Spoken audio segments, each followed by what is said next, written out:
Tonight we are learning more about the Austin police officer who was fired after leaving the country.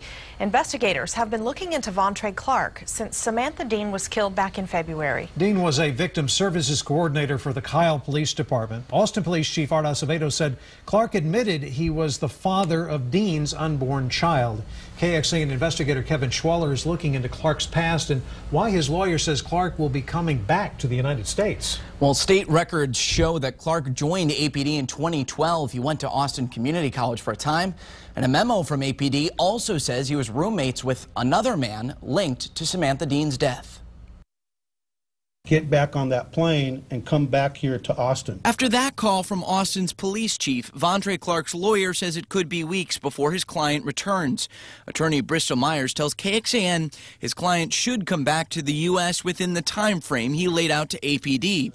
Emails from that lawyer show Clark said he planned to take sick time until August 14th. He's a free man right now. He has not been charged, and he can come and go as he likes. And I'm sure he saw the writing on the wall that this investigation was moving closer and closer. If in fact he did flee out of guilt, I mean, he could, as his attorney says, be there on completely innocent reason. Bastrop County is heading up the investigation into Samantha Dean's death. The district attorney there says no one ever told him Clark planned to leave the country.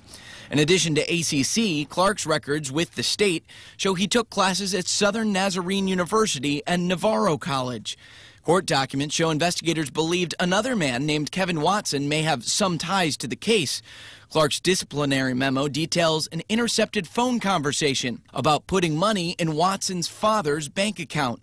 The memo also stated Clark and Watson used to be roommates. Still, although information in search warrants details the connection between Dean and Clark, prosecutors are not publicly calling Clark a suspect in her death.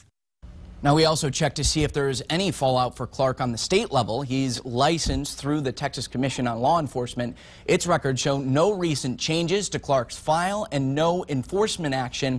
And again, prosecutors have not charged Clark with anything. And Robert and Shannon, departments typically are supposed to let that commission know within a week of firing an officer. Okay, Kevin, thanks.